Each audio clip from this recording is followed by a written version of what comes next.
Engine ignition, 2, 1, 0. Release.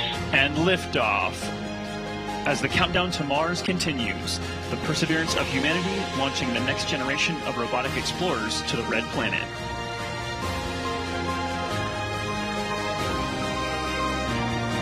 And we have good indication of SRB jettison of all 4 SRBs. We have good indication of payload fairing jettison.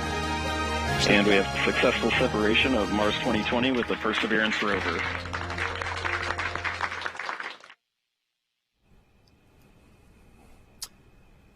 And welcome to NASA's post-launch press conference here at the Kennedy Space Center. I'm Daryl Nail, and as you just saw, there was a successful launch of an Atlas V rocket by United Launch Alliance and NASA, sending the Mars Perseverance rover to the Red Planet. We have some special guests here now to talk about the launch, and I want to get to those right now. To my left, we begin with Jim Bridenstine, the NASA administrator. We also have Thomas Zurbuchen, NASA's Science Associate Administrator. Lori Glaze is here. She is the Planetary Science Division Director at NASA headquarters. And we have Matt Wallace, Deputy Project Manager with NASA's Jet Propulsion Laboratory. Omar Baez, he is our Launch Director at NASA's Launch Services Program. And Tori Bruno, President and CEO of United Launch Alliance. Thank you all for being here. We're going to get started with our administrator and a few comments. Of course, it was an incredible launch here at the Kennedy Space Center, and a successful one at that, sending the rover on its way. We understand there is a small communication issue with the spacecraft, and we're going to let Jim start us off and talk about that. Jim? Oh, you bet. Thank you, Daryl. So first of all, it was an amazing launch, very successful. It went right on time, and of course, it is on a trajectory that has been done now with pinpoint accuracy. The spacecraft rotates, so it's stable, and it is in fact on its way to Mars. You mentioned the communications issue, and we can call it an issue. I know there's maybe some folks in the media that would call it an issue. But really, it's something that we've seen before with other Mars missions, as a matter of fact. And what's happening is, we're using the Deep Space Network to receive the signals from the spacecraft right now.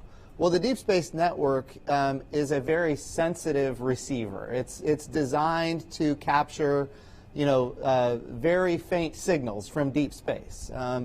And of course, the spacecraft right now is yes, it's in deep space. It's a good distance from the Earth, but it is not the distance that we would normally be receiving from using the Deep Space Network. So what this does is it puts us in a position where the carrier wave is actually, we have a strong carrier wave, a strong signal, but we haven't been able to lock onto the modulation of that signal to receive the data. This is not unusual. Everything is going according to plan. We do need to, fine-tune our receiving stations on the ground and do some things to capture that signal and lock on. But I think we're in great shape. It was a great day for NASA. And I just want to say thank you to our partners at United Launch Alliance. Tori Bruno, your team did an absolute magnificent job. It couldn't have gone any better from a launch perspective. And of course, our team at JPL, which has worked so hard to put this mission together. So the whole NASA team is grateful for the people that made this come together. So thank you, Daryl, and look forward to hearing from the others and answering questions. Absolutely, and thank you, Jim. Let's start with you, Dr. Z. Successful launch. There's still a lot to go. What are your feelings now after experiencing this and seeing this science mission on its way? I'm relieved. It's a space mission now, right? It used to be an engineering project on the ground. It's a space mission now, and it's on the way to Mars. That's exactly what we hoped we will be at right now. And the one thing that I want to do also is just add my gratitude. Launch Services, United Launch Alliance, getting this done. Of course, JPL. and the many partners, both international and domestic commercial partners that got us there. And I just really want to thank. I want to also tell you about something else I'm proud of, and that is that this entire launch, from the beginning, with all the uncertainty that the launch brings, through now, we do so with cameras on, and we communicate clearly and directly and openly. We believe, and I know we feel exactly the same way, Jim, is that inspiration comes from taking that risk and making it really clear and open what all the successes are, and every once in a while, where we need 2 attempts to get this down and on the green and down, So the point is, this is just a space mission. I look at 100 space missions or so each day in my email, and issues of that type and others occur, and we communicate that openly, and I just think that's where the inspiration comes from. I was so excited, for example, to meet these 2 7th graders that did name perseverance and ingenuity, and just learned from them how inspired they were from this launch. So I really just so grateful and so excited for this mission. You can certainly tell they enjoyed their time here watching from the 5th floor and getting all the excitement that goes into watching something they helped name go up into space. Lori, let's get to you now. You've got something a little fun planned for us, right? I do, but before we get to that, I want to just take a moment also to thank, of course, ULA and LSP and JPL and all of the scientists and engineers that worked on the Mars 2020 project, all of them that got us here today. We wouldn't be here without the entire team, so thanks go to all of them. I do have something a little special for folks today. We are, of course, with this mission, taking the whole world with us on our way to Mars. And as part of that, we ran a campaign with JPL to invite the world to help us with the countdown to Mars. And so what I'd like to do is share that a little short video that we've put together with the help of folks all around the world.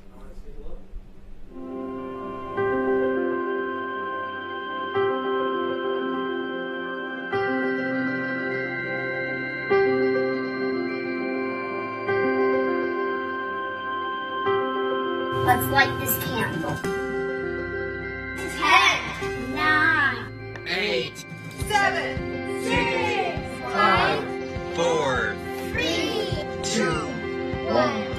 0, and liftoff as the countdown to Mars continues.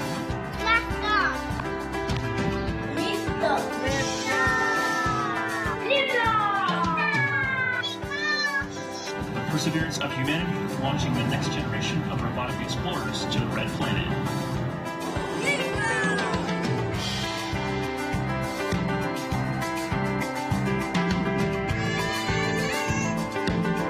Bon voyage.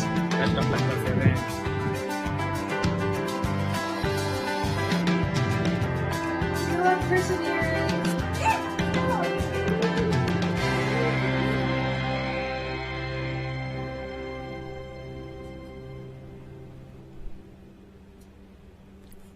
Well, that was great, Lori. Great. Really enjoyed seeing all those kids from around the world helping out and contributing some of their creative genius to our mission here. We want to turn now our attention to Matt Wallace, the Deputy Project Manager, who looks like you were doing some communicating yourself over there. Tell us what the, Yeah. what the latest is with the Rover.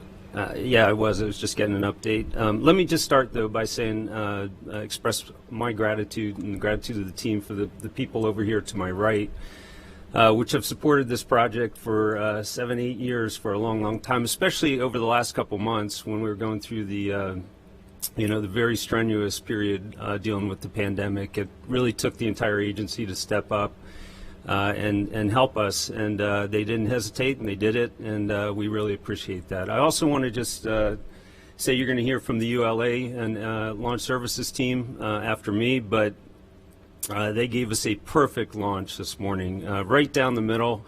Couldn't have aimed us any better. We look great coming off the Centaur.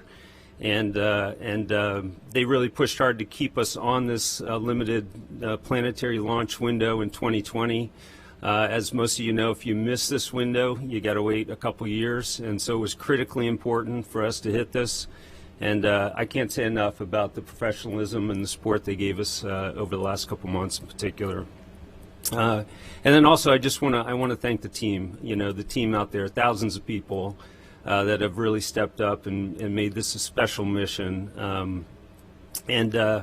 As people have alluded to, Perseverance has become a pretty good name for this mission. So let me talk a little bit about what we've been dealing with just today. As I said, the spacecraft looked great pre-launch. We went into launch mode. We get telemetry via the launch vehicle, telemetry communication all the way through separation of the upper stage. And then we go into a period where we have to wait until we come out of the eclipse of the Earth. Essentially, the Earth is shadowing the sun, and therefore the spacecraft doesn't have a lot of power. And so we don't turn on our high power transmitter, and we wait until we're in a better power situation to do that. So at about 9:15 or so this morning, as expected, the transmitter turned on. The signal strength looked very good at the receive station. There were really no indications of any issues. The navigation signal, the Doppler that we analyzed to make sure we're on the right trajectory, looked very good. The one problem we had is we couldn't, the terminology that we use is we couldn't lock up our telemetry.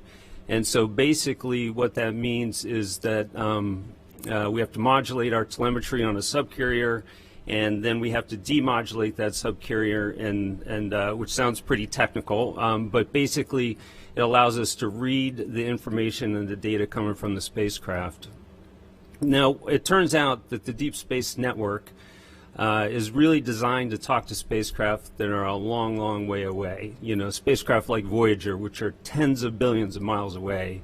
And so they have very sensitive receivers, very big antennas, and to configure them, in fact, to talk to a spacecraft that is this close to the Earth is a little out of the ordinary.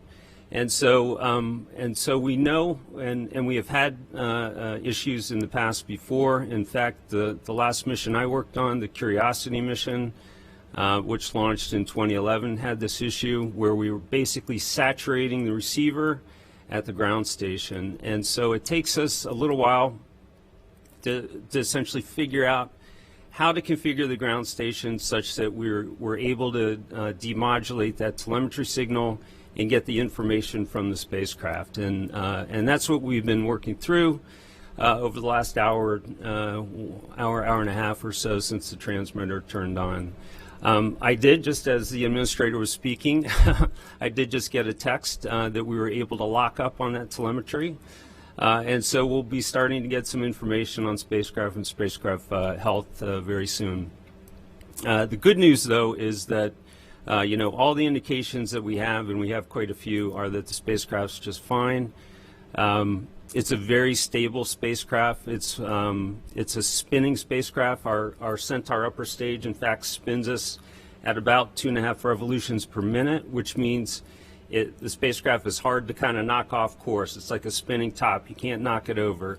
And so, so it's very stable. We know it's getting good power. We know, as I said, the transmitter's on. And so it's really just taking a look now at the telemetry, which we've now locked up on, and getting a health status from the team. And so that'll happen shortly. All right. Thank you very much for that Sure. update. That is great news to hear. Let's turn now to Omar Baez, the launch director from NASA's Launch Services Program, getting a lot of accolades. Omar, how did you feel the team performed today? Oh, fantastic. Honored, proud. Those are the kind of words that I can think of right now. Ecstatic, you know. It was a very quiet count for us. About the only excitement was a couple of instruments dropping out with the range, and then at about 20 minutes, Matt came over to us and said, "Hey, we just had a earthquake in Pasadena, and we'll see if we're still okay as far as the control room there and the information they were getting," and they responded back really quick. and I'm pleased to say we hit it right at the beginning of the window. The vehicle performed perfectly. We released them at just over 25,000 miles an hour, so we'll make that separation distance in a couple of days that you need for locking on. It'll become easier. So Daryl, just proud to be a part of this. I've been with this with Matt and company, and so has the predecessor to the Launch Services Program.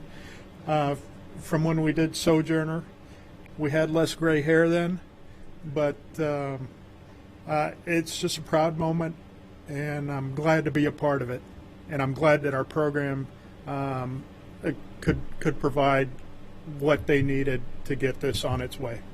Congratulations again to your team. You certainly had a good partner in this effort, United Launch Alliance, and so now we'll turn to Tori Bruno, the CEO and president of ULA. Tori, you said that this rocket would leap off the pad, and indeed it did. That thing got out of here in a hurry. Yes, it did. It was a beautiful day, as you saw in the video, and the winds were nearly dead calm out at the pad. And so, as you heard, we ignited. The Atlas performed really nominally throughout the mission, and we ended with just an extraordinarily accurate orbital insertion. And really the only excitement that we had today at all is what Omar referred to, where people in California thought they felt an earthquake, but really they were just feeling mighty Atlas crouching down to leap off the earth. Thank you very much, Tori. We appreciate that. A little rumble in California and some rumble here in Florida. All right, we are now going to go to the phones and get some questions from our media members out there, and we'll also take questions from social media at the hashtag Countdown to Mars. We will begin with Paul Brinkman, who's on the phone, who is with UPI. Paul, go ahead. Hi, yeah, thanks very much. So we're talking about launch here, but all of this is aimed at proper Mars arrival in 7 months. So can I ask one of you, I guess Matt Wallace, to talk about that next big step in this process? How do you verify that the craft has properly arrived at Mars? And then for the entry and landing, is this basically a total copy of the EDL for our Curiosity, or how is it different? Yeah, sure. I can take a shot at some of those. Well, we'll spend the next 6.5 months or so in cruise, and we'll do a lot of engineering checkouts and health checks and make sure the spacecraft is ready to go for entry, descent, and landing. It is definitely by far the most difficult part of the mission. The spacecraft has to perform the entire process of getting down to the surface autonomously. There's no human interaction with the spacecraft during that period of time. And basically we start prepping for it maybe 8 days out or so. And as we get closer and closer to the outer atmosphere, there's more and more autonomy, especially this spacecraft essentially starts to do what it needs to do on its own without our interaction. And then we do land in a way that's very similar to a Curiosity. We were able to leverage a lot of the investment we made in that mission, getting Curiosity down to Gale Crater. So we come in, on the order of 12,000 miles an hour. Our entry capsule will slow us down. We will steer that entry capsule hypersonically so that we aim right at our landing site. And then when we're still moving at about Mach 2, we inflate our big supersonic parachute. It's about a 70-foot chute. That's an exciting moment in the mission, and that'll slow us down to maybe 150 miles an hour or so. And then the heat shield, the bottom of the entry capsule, drops off when we start to acquire the ground. At this point, we do something a little bit different than Curiosity did. We have a new capability. It's a hazard avoidance capability, and it's a very powerful new system. We call it terrain relative navigation, and it's actually enabled us to target Jezero Crater, which is a location we could not have gotten into with the Curiosity MSL mission. There are just too many landing hazards. But the way it works is we take a picture as we're coming down, and then we find ourselves in a map that we have stored on board from orbital imagery. And once we know where we are in that map, we essentially divert the spacecraft away from the hazards that could be dangerous to it during landing. And we do that during what we call power descent. We have something called a descent stage, which carries the rover with 8 big main engines down to the surface. As the rover gets close to the surface, it deploys down on a tether. That's a maneuver we call the sky crane maneuver. The rover will touch down on its wheels, we'll cut the tether, and we'll be ready to go on the surface. So, so there are a lot of similarities, but we have some new capabilities as well to help us get into these more scientifically interesting sites like Jezero. Thank you very much. The only thing is we have to wait 6.5 months for all this. Thanks for describing those exciting moments that will be happening in that time, February 18th, right, 2021. Our next question comes to us from Marcia Dunn with Associated Press. Go ahead, Marcia. Yes, hi. Probably for Matt. I'm wondering, provided this lock on the data stays solid, how much longer do we have to wait to get a full read on the spacecraft health? And I'm wondering, up until the time you got that text a few minutes ago, if this led to some extra sweaty palms, a little bit of heart fluttering until after a long day. Thanks. I'm not sure I heard the entire question, but I think the first part was associated with how long it would take before we had some spacecraft telemetry. The team will be pouring through that telemetry, as we speak. I would say another 30 to 60 minutes or so. We'll have a pretty good understanding of, the different spacecraft systems. They'll be looking at the power production out of the solar arrays. They'll look at the temperatures around the spacecraft, the thermal conditions. We'll obviously be taking a look at the telecommunication systems, be looking for any other faults or anomalies, obviously, on the spacecraft. But I would say on the order of 30 to 60 minutes or so from now, we'll have an update probably. And the second part of our question was, how are you feeling after this successful launch and this first part of the mission? There's always a bit of relief when you get through the launch cycle and the spacecraft separates. The spacecraft is really designed to operate, as I think Thomas was saying, in space. That's where it's happiest. Most of the problems we run into are because we're in a test configuration that's not really flight-like, interestingly enough. And so I think the team is obviously very relieved to be on our way, and the spacecraft is generally is as well. So yeah. Very good. Our next question comes to us from Lauren Grush with The Verge. Lauren? Hi, thank you so much for taking my question, and congrats on the launch today. I'm curious, is there any extra risk introduced by not being able to communicate with the spacecraft right at the time of signal acquisition, or is it really just peace of mind ahead of your first big maneuver? And also, had you prepped for the possibility of this communication problem since it happened with Curiosity? Thank you. What was the first part of the question? I couldn't quite hear. She was asking about the communication with the spacecraft in terms of getting that acquisition to signal. Is it a problem that you don't lock in initially? No, well, as I said, the spacecraft is, as I just finished saying, is really designed to be in space. It's a very inherently stable spacecraft. We've got plenty of time to work through the communication issues. There's nothing that we need to do urgently. In fact, we got such a good, insertion from the launch vehicle. We've got plenty of time before we have to make our first trajectory correction maneuver.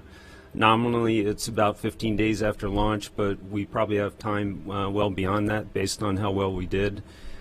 So we got plenty of time to, to get the signal and to start interacting with the spacecraft and doing those sorts of things. All right. Let's turn now to Irene Klotz, who is with Aviation Week. Irene, go ahead. Thanks very much. I may have, I'm not sure if I heard this correctly, but once the spacecraft reaches, is it 25,000 miles that this issue becomes moot, whether or not you're able to do the comms by modulating the signal or not? And that's from Matt. So in other words, how far away does Perseverance need to be before it enters the true deep space mode of communication? Yeah, I think it was Tori or maybe Omar that said the spacecraft's moving pretty fast, 25,000 miles an hour when it comes off that upper stage. And so the point that they were making is that we're putting distance between the spacecraft and the Earth pretty quickly, and so that helps a lot with respect to the saturation of the ground station, radios. And so really within hours, the power will drop, and that can help, certainly, yeah. And real quick, Omar, what were the numbers on the release of the spacecraft? It's just over 25,000 miles per hour. Okay, very good. All right, let's turn now to Russell Pins, who is with Pacific Rim Media. Russell, go ahead and ask your question. Good morning. Yeah, that's Russell Pounds, calling from Alaska today. And this is for Administrator Bridenstine. The question is, when does the light go on for students that America's investment in space exploration is worth the money? And then as a follow-up for adults, if it's a different kind of time when they realize, oh, this is worth our while, when is it that happens? Oh, I think it's already happened, and I think, when you think about Mars Perseverance, that's evidence that it has happened.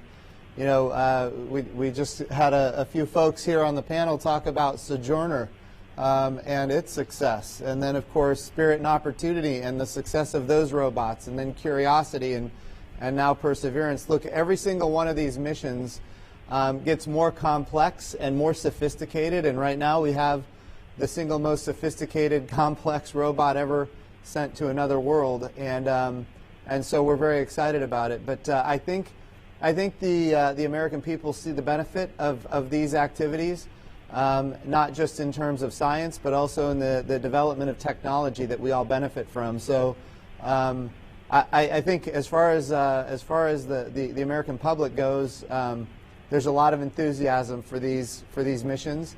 And of course, as far as children go, these are the kind of moments where people decide, young folks can decide, wow, that's something I want to do when I grow up, and they go into the STEM fields and they get interested in STEM activities. So I think all of America is very proud and excited about this mission, and the ones that in fact came before it, and the ones that are operating on Mars right now today. We certainly got a sample of that from Lori's video and some of the kids that we saw there. Let's pause for a second and ask a question to Omar while we are waiting for these 7 months for Mars Perseverance to land. What is next for LSP?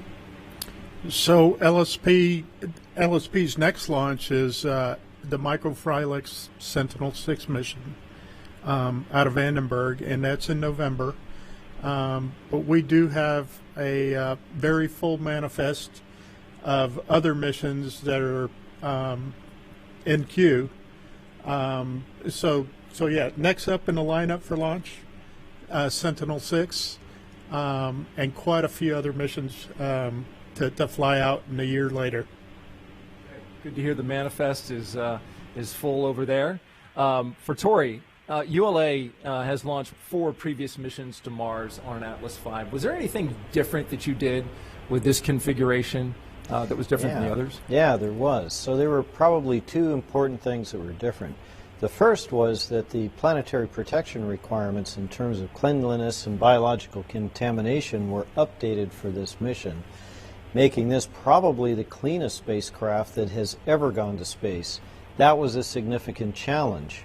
And then we combined that with another new thing, which was to bring in the nuclear battery, the multi-mission radioisotope thermoelectric generator, laid into the flow and actually breach that encapsulated volume where we keep the ultra-clean spacecraft, where it was prepared in its own facility in order to install the battery out near the pad in what is essentially an outdoor vertical integration facility.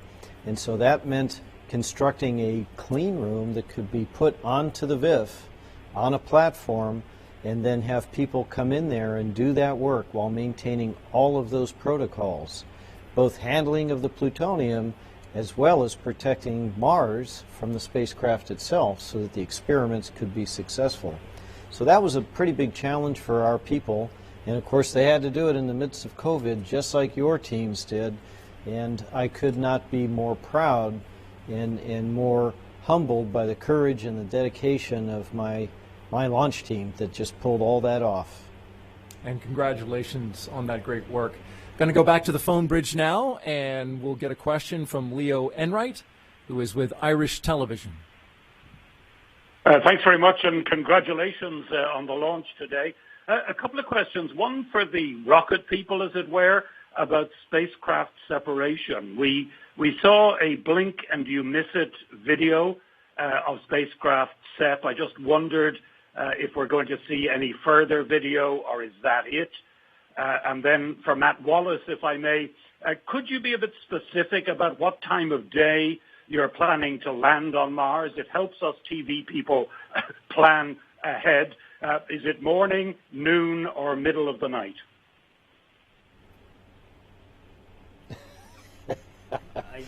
Well, as far as the landing goes, I'll have to get you the specific information, make sure I don't give you the wrong time. And I'll let Omar and Tori answer the other question. I can go. Yeah, so we have a little bit more video than that. I mean, we can certainly make it available, but what you saw is what you saw. It came off very, very clean, 2.5 RPM, and it just gets further and further away until it disappears.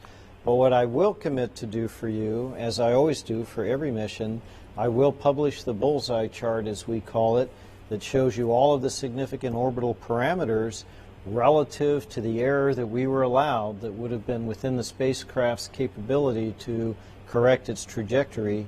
It's going to be pretty close to plus or minus perfect, and I will tweet that probably in the next day or two once we get it all processed. Forward to that report card.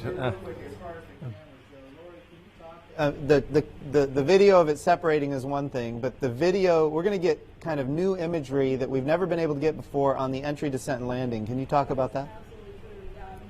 This mission has more cameras on it than any mission we've ever sent before, and I think the images and the video that we're going to get back from the Perseverance rover during that entry, descent, and landing, and then once it's on the surface as well, is just going to be absolutely stunning. We'll be able to capture what it looks like coming down. I believe there's cameras looking up to get the parachute.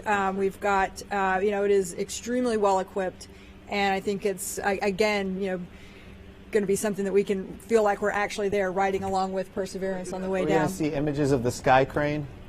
We are, yeah. And in fact, what the administrator is referring to is we took some ruggedized commercial cameras, the type of kind of sport cameras you might see in extreme sport enthusiasts and that type of thing, and we basically distributed them around the spacecraft. And so we will, in fact, be able to see that big 70-foot supersonic parachute inflate in a tenth of a second, and we'll be able to see those big main engines fire on the descent stage, and the rover drop down on its tether.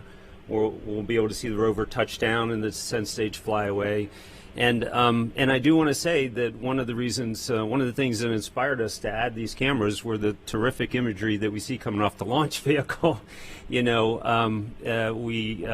was time to have the opportunity to see a spacecraft land on another planet for the first time. It was time to do that, and we were pleased to be able to get them on the spacecraft. I've seen video from a rocket landing on Earth, and now to see this video landing on another planet, it just something I'm really looking forward to. And of course, stay tuned to NASA's social media accounts. You will likely see it there pretty quickly. We're going to go now to Lori to tell us about the Mars helicopter Ingenuity. All right. So this is going to be a fantastic experiment. I think we're really, really looking forward to this. I'm not sure that people really can sometimes grasp just how difficult it is to fly And this is going to be, of course, our first ever demonstration of powered flight on another planet. But if you think what's required to fly, to get lift from a wing, you need air to do that, of course. And the atmosphere on Mars is about 1% of the density of Earth's atmosphere. And so without that air, getting lift and being able to actually fly is something that's extremely challenging. But the engineers out at JPL demonstrated that they could actually get that lift and fly a helicopter in that very, very low density type of atmosphere. And so we are really, really excited to do this and demonstrate that capability. I think going forward for scientific purposes and also in preparation for human exploration, I think these types of aerial robotic capabilities are really going to add to the type of science we can do. We'll be able to use such a helicopter to do things like do some pre-surveillance, do some reconnaissance of various areas that we want to decide, do we really want to drive over or go over and look over there. Send them into areas that perhaps are of such scientific specialty that we don't really want, we really want to make sure we don't contaminate them in any way. So we're going to send something over there to do a special experiment and bring it back so we don't have to take everything over. I think these are really going to expand and change the way we think about doing exploration on other planetary surfaces. So really, really looking forward to this. Very excited to see that as well, Lori. Okay, let's go back to the media phone bridge now and take a question from Joey Roulette with Reuters. Joey? Hey, thanks for doing this. I was just wondering, what is the total distance Perseverance will travel in the next 7 months, and how patient will the team at JPL have to be during that time? And I also just wanted to follow up on Marcia's question earlier to Matt. What were the feelings in the room when the teams were working through that comms issue after a long launch day? Were there sweaty palms or any nerves? Thanks. Dr. Z, why don't you take the trip to Mars? How long is it? The distance? 6.5 months. What's that? He wanted it in miles. Length of time, the miles? Yeah. Oh, did he ask the distance, I believe? Oh, yeah, the distance. Distance traversed. 100 million miles, Yeah. to travel from here to Mars, and the team will. They still got plenty of preparation to do for entry, descent, and landing, and surface operations. So they'll be busy during that period of time for sure. I do want to talk about the second question. It's like, how was it when the team addressed this issue? I just want to tell you, like it always is. You want to be a rocket scientist, this is what you do. It's like, we're not just scoring hole-in-ones every time. And what we do is we let the people work. We had Matt talking to us, and we let him work, and we listened what he had to say. We did not add data. We listened what he had to say. We communicated it like we always do. It's like we always do it. It's just, you have to have a little bit of nerves if you're in that business. But the point is, that's why we love it so much. It's because we solve problems together as teams. Right now, I know, I do not see them right now, but I feel them. Right now, there are these amazing JPLers sitting there in Pasadena. There's some people right here solving this problem right now. Before I go to bed, I will know what it is in detail. I'll take any bet with anybody who wants that right now. Why do I do that? Because I observe it every time. And, whether that's with JPL, whether that's with Goddard, whether that's with Lockheed Martin, this is the commitment that it takes. And so for me, it was exactly like it always is. It's just an issue. It's rocket science. Excellent. No takers on that bet here. Let's go back to the phone. And Mary Liz Bender from Inverse, you have a question?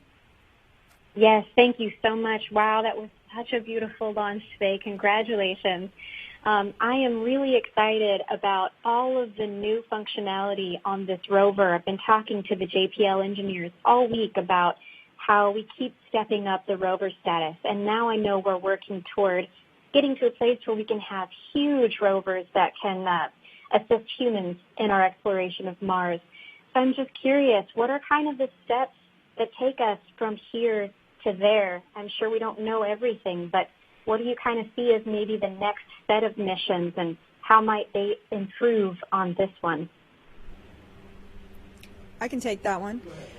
So I think the next step that's going to move us along towards human exploration that we'd like to see at some point in the decades to come here, is the Mars Sample Return mission.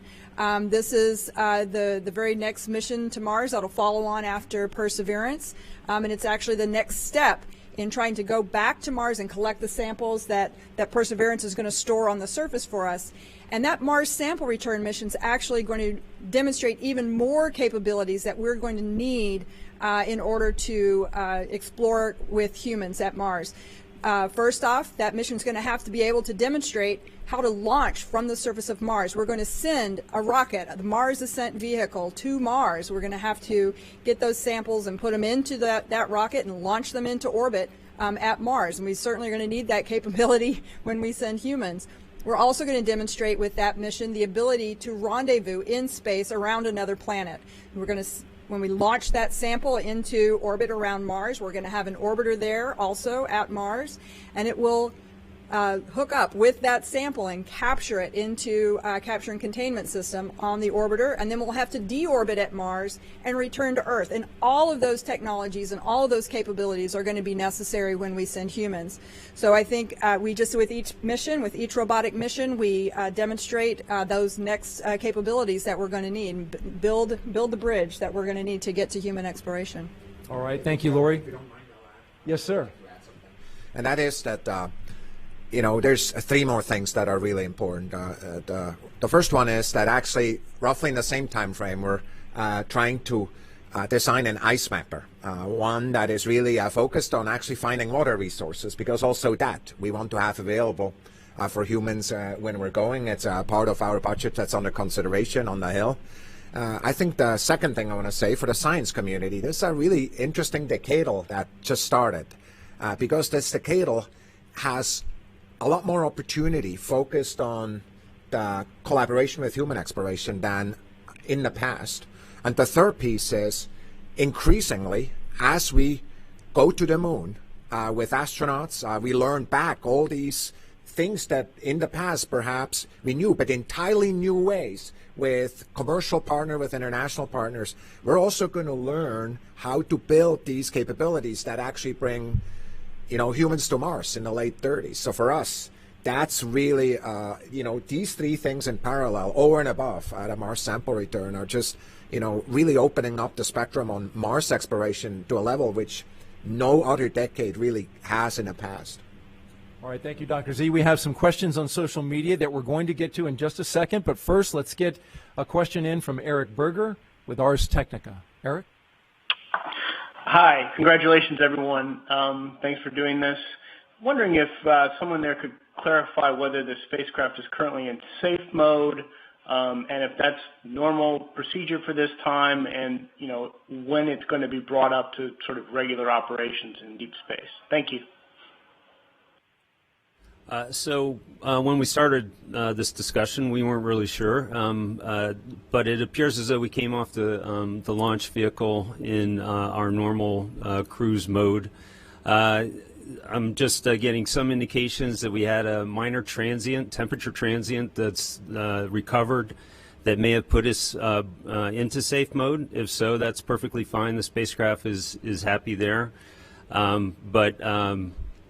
So the team is working through that telemetry. They're going to look through the rest of the spacecraft health. So far, everything I've seen looks good. And so we'll know more in a little bit. And now to social media. James on Twitter asks, when is the landing date on Mars? We know that to be February 18th, 2021. I think at 3:30 Eastern. Is that something roughly like that? Stay tuned on that one. And then when is Ingenuity's first flight, Lori? Question. Matt's going to have to give me some help here, but I believe it's about 30 to 60 days after we land. We're hoping to get it done somewhere in that time frame, maybe 50 to 90 sols. Each day on Mars is called a sol, and so within the first 50 to 90 Mars days or so, we hope to start flying the helicopter. Very good. Vizag on Twitter asks, how significant will it be to us humans if we find signatures of ancient life or maybe present life on Mars? Dr. Z? Those are the kind of questions that, frankly, keep me up at night in excitement, not in worries like some other nights like the last one. Because if you look at history, recognitions like that, kind of new insight like this, have transformed not only how we think about ourselves, but frankly, how we think and act as humans, right? Kind of the recognition that the sun is the center of the solar system, not the Earth, had tremendous impact on Earth. And so for me, the life question is really quite foundational. I'm really interested in what the administrator says to this, right? Kind of for me, it's kind of as a scientist, it's really the holy grail. It's like, you know, when you go from n equals 1, there's only one life we've ever observed, to n equals many, multiple lives, everything changes. Like you can do research, you can ask questions, you have no clue how to even start, right? It's like opening up a whole new building of exploration in a way you never could. But how do you feel about it? Well, I think there would be no bigger discovery in the history of humanity than finding life that is not on our own world. And I think it'll fundamentally transform how we do exploration in the future. We've been on this path of following the water to determine if some place is habitable or not. Now we know that there was, at one point in time, habitability on Mars. We don't know if it was inhabited, but if we were to make a discovery that it in fact was, I would imagine, you know, everything from that point forward is going to be, okay, what other life is out there? How do we get to it? How do we study it? How do we understand it? It'll be absolutely the biggest discovery, I think, in history. But I also think it will enable us to do more than we've ever been able to do before, because there will be such a profound interest in going further and doing more. So look, I mean, I think everybody's going to have to answer that question for themselves, but certainly there's a lot of interest in finding life that's not on this world, and that's what we're trying to do. Absolutely, and thank you for that. One more question from social media. Dennis Morissette on Facebook asks, are the cameras on board Perseverance much better than those on Curiosity? And we understand that they are. They are, yeah. We have a number of different cameras on board. I talked about the what we call the entry, descent, and landing cameras. Those are high definition 1080p type video cameras. We also have a set of science cameras at the top of the mast, which are called Mastcam Z cameras, and they're enhanced from the Curiosity cameras in that they have a zoom capability, and so those are also better. We also have a set of engineering cameras dispersed around the rover. Those engineering cameras we use to look at the surroundings, to look for hazards when we're driving, when we're doing our workspace operations with our robot arm, and those sorts of things.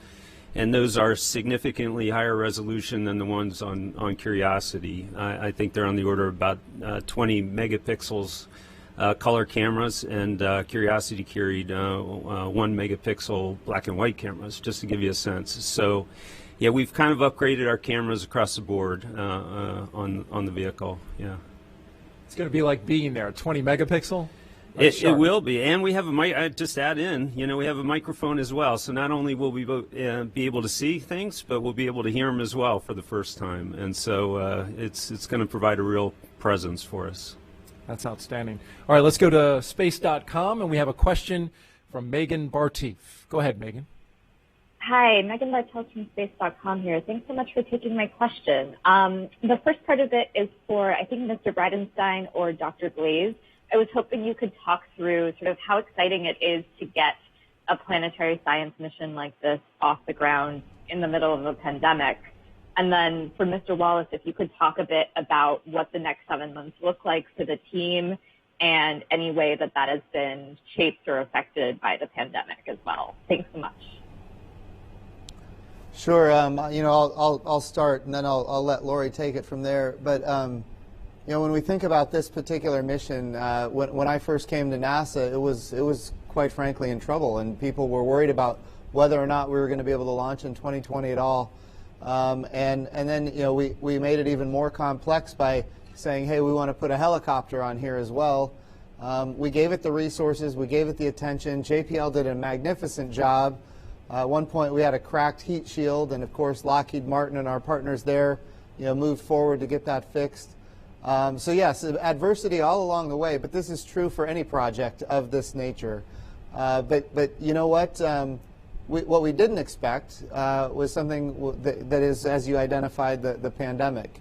And so you add all of the adversity in a project like this together, and then you put on top of that the coronavirus, and people, like a large fraction of NASA's workforce and JPL's workforce and the ULA workforce actually staying at home, and the other part, smaller parts of our organizations going to work with personal protective equipment, socially distanced, breaking up, the shifts so that we can minimize the amount of contact. I'm not going to lie, it's a challenge. It's very stressful.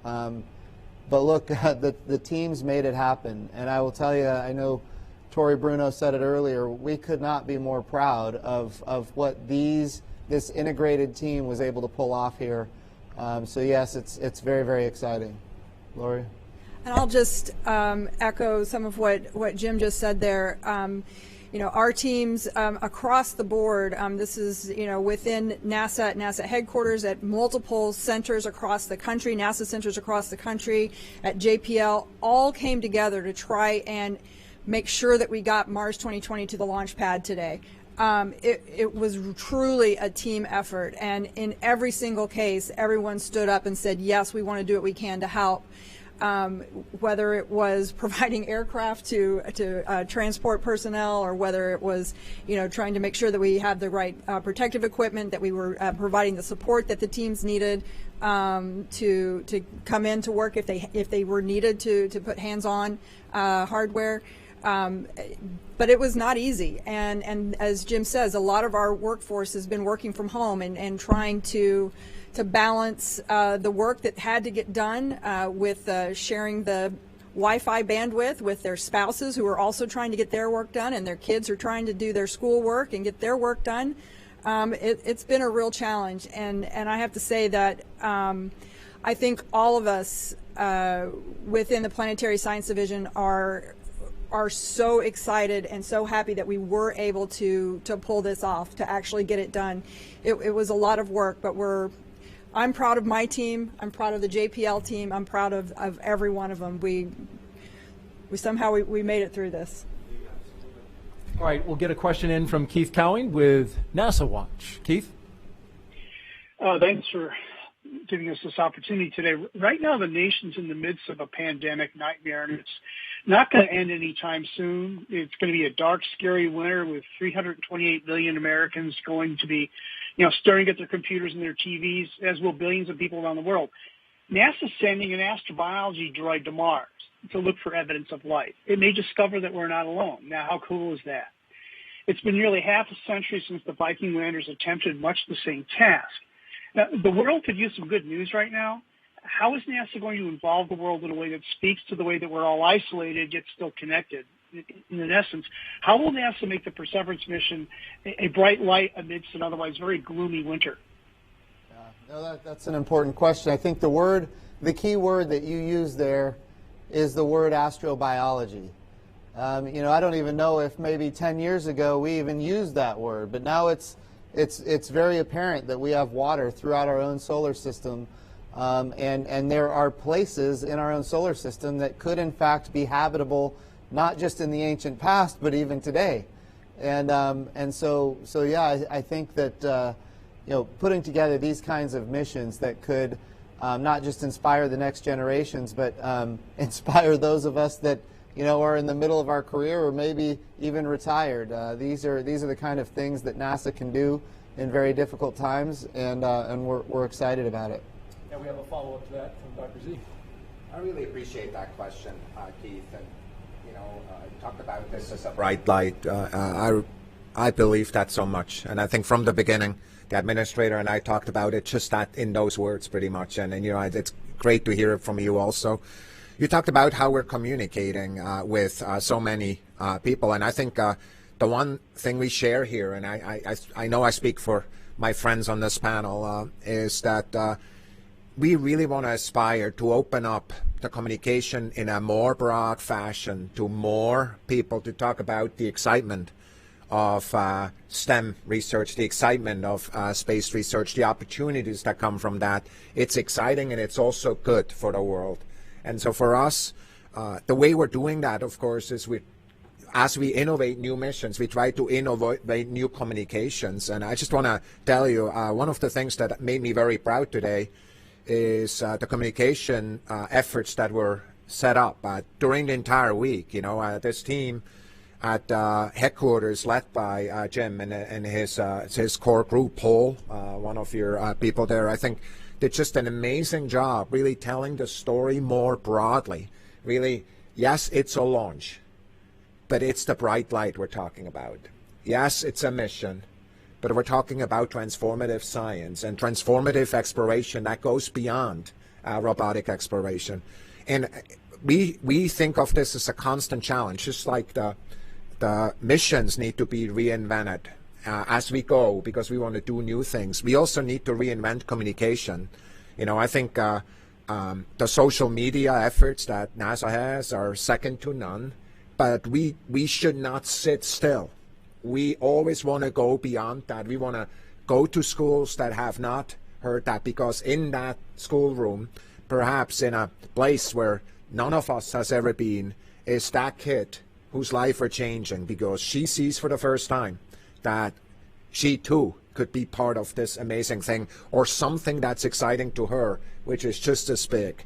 So I really appreciate the question, Keith. Yes, it's exciting what we're doing here, but the communication and how we talk about it is also really relevant. And I think we understand that, and we also recognize that we need to, as we go forward, learn and evolve. And that was well communicated as well. Thank you, Dr. Z. The toughest question, we're going to slip one more in. We only have a few minutes left. Probably is the toughest. We'll let Jim decide, because it's going to you. Facebook, Eva asks, when do you project astronauts will arrive on Mars? Well, I think it could definitely be technologically, it could be the mid-2030s. The risk here is not the technology and not the amazing teams that we have at NASA and with our commercial partners and international partners. The challenge is and always has been political. To do these kinds of missions requires budgets.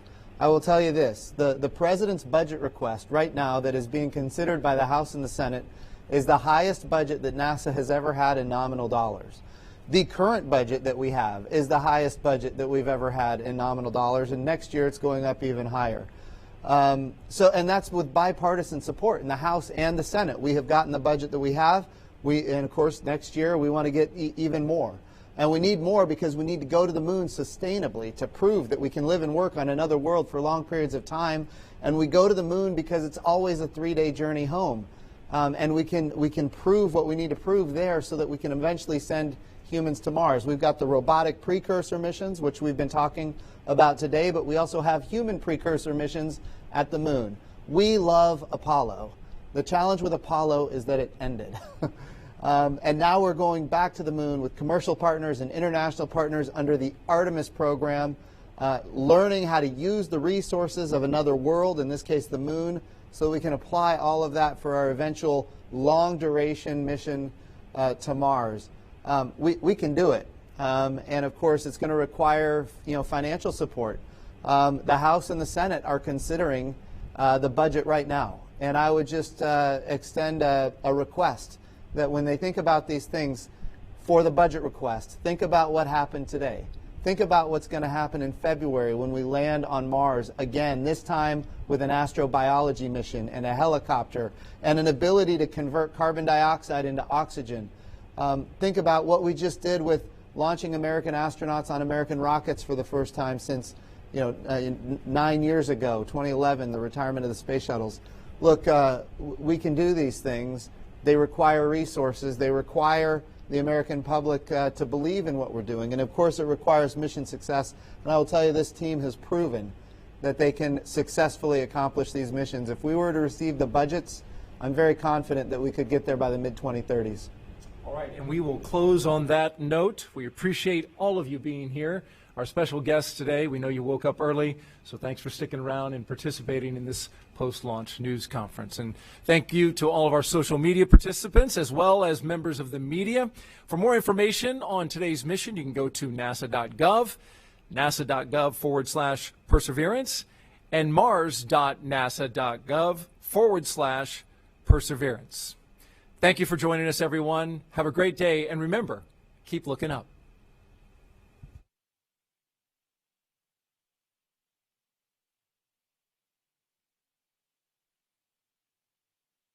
Chelsea Walker. I'm a materials and process design engineer for Northrop Grumman, the lead contractor for the solid rocket boosters of NASA's Space Launch System. This is rocket science in 60 seconds. These boosters produce 7.2 million pounds of thrust during liftoff and flight. I work on the insulation that protects the SLS solid rocket booster during flight. Here, in the Insulation and Component Work Center, the insulation, a rubber-based material, is applied to the inside of the rocket motor case